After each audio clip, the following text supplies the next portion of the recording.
orientou a reintegração imediata dos fiéis que cultuavam na desvinculada paróquia do Calemba 2. No cumprimento da orientação do líder máximo do quimbanguismo, o presidente e delegado do Colégio Executivo Nacional, Reverendo Francisco Umpaca, foi gloriosamente recebido na paróquia do Calemba 2. Ao tomar a palavra, o dirigente fez uma analogia de saída de Noé e da sua família da arca. Noé. Batu bono mabimagi na arca Noé. Ah? Banana? Wheat, eh? Calemba sali kombe de mbula.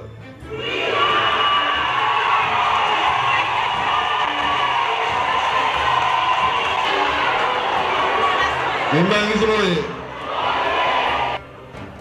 Banana kakabavaika. Biso peto sali wheat. E kokarite kokarite. Na yango tolobi boy. Tolobi boy. Lobi biso nyoso na zango. Tokani eh?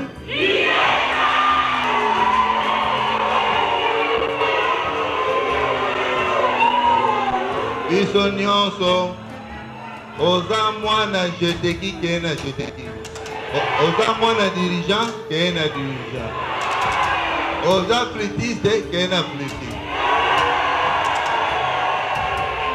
Tufokole mukumbase mwana mwana verela. Amém. No Calemba 2, nossos repórteres resistem a uma euforia à flor da pele, cânticos de vitória e liberdade é o que se ouvia.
Reverendo Antônio Bengani revelou-nos que faz tempo que os fiéis do Calemba 2 esperavam por este momento. Ficamos aqui durante 8 anos.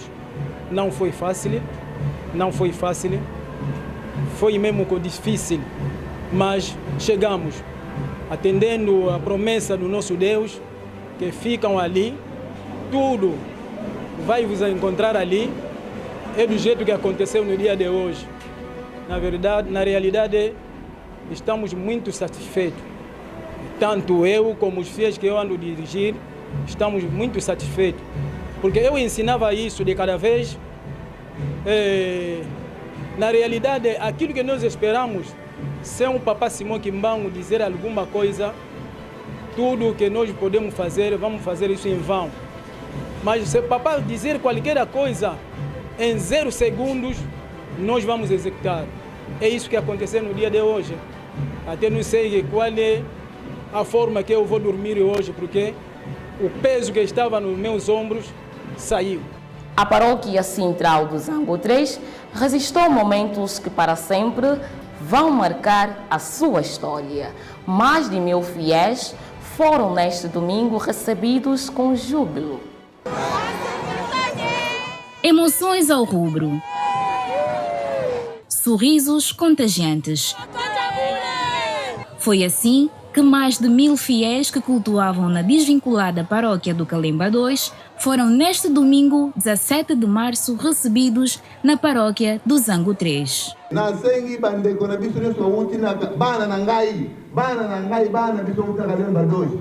Moi, to último música para não ver ele cambo. Moi, defile monga muke, après você na praça de vídeo. Caca bande com o telefone.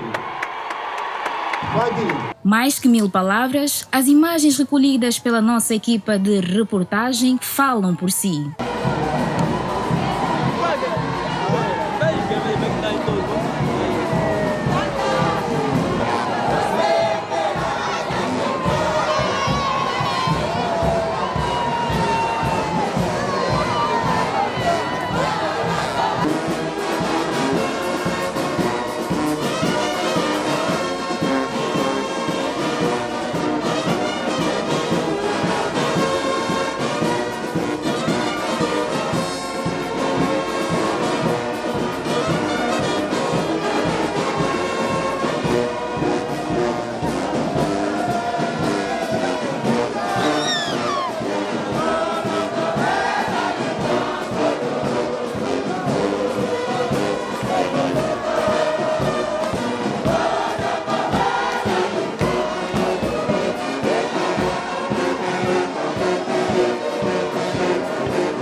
Para aqueles que noutrora viam-se impedidos de frequentar a Terra Santa, consideram 16 de março como o Dia da Liberdade. A sensação é mesmo muito boa, de muita felicidade.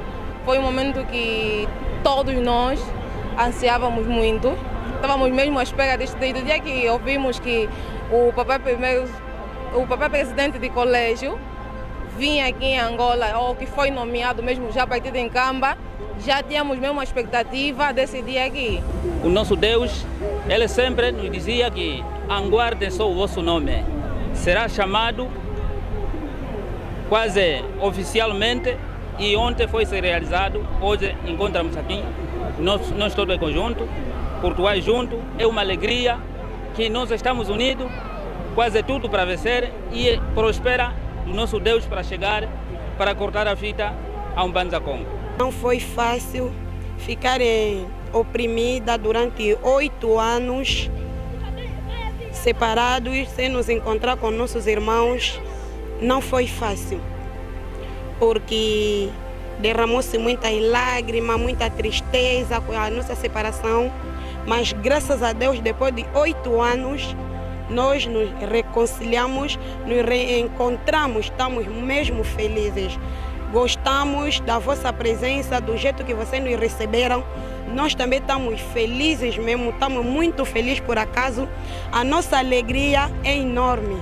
O Papá Simão lá em Camba está a ver qual é a nossa alegria, porque esse sempre foi o nosso objetivo. Nós sempre esperamos que esse dia que acontecesse, e graças a Deus aconteceu. E nós agradecemos muito.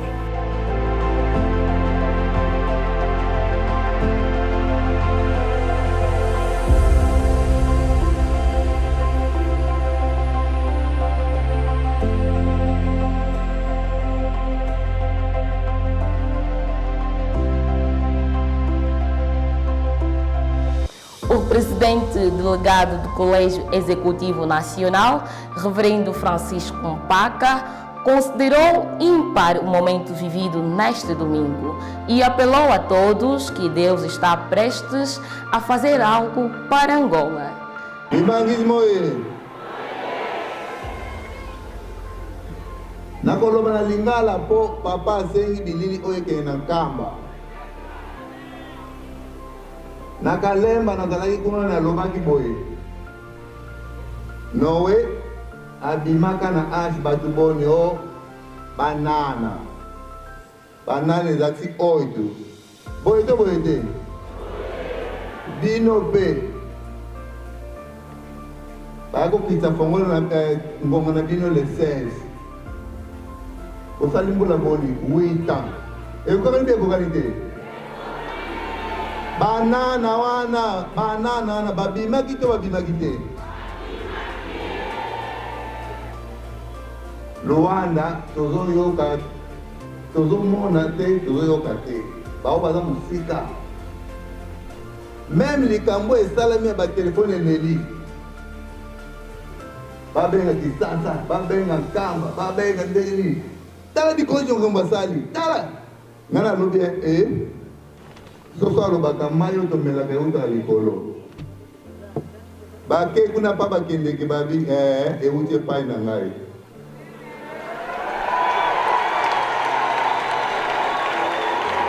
Imangismo Même te tosali boye. Ba groupe mususu ezali awa.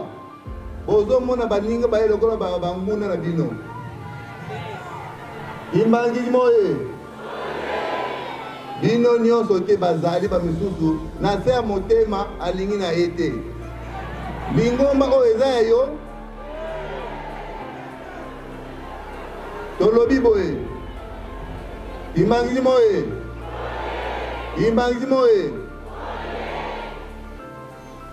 na qualidade de ser presidente delegado do colégio. Na mana na ngai na oyo na zoka na mokonja bule na lobi boye. Yo soko tetembe benga makambo soko benga na bozwako. Vamos subir um episódio especial. E para disso papa yebisinga ke balobi te ke baya bala na malongi te. Bazongi ndenge mundi minisa zonga ba. Toyokani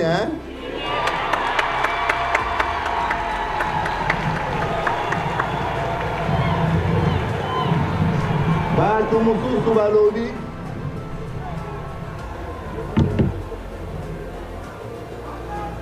ba mususu balobi ote bayemba nanu te o basa nini te lingomba mweyo oyo kaka zana likambo soki osalaki ekobo oyibaki ozana nsima lingomba wana mobeko ezangaka mobeko toyokani tokendeki kuna natalaka foto papa simokima otianga bazembo tozemba yakomika bazoyemba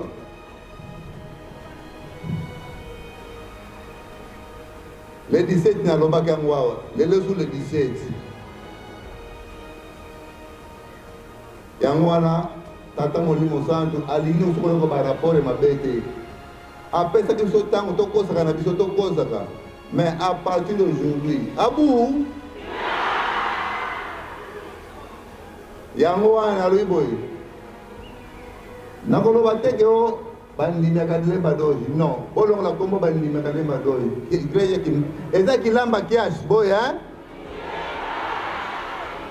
jeteki namoni soki bayaki retard ça va po bafandeli wana na mikolo boya bosangana confusion dirigeant soki bayaki retard ça va mukolo bagoya bosangana na confusion bino nyonso fliki faki lisusu ndenge moko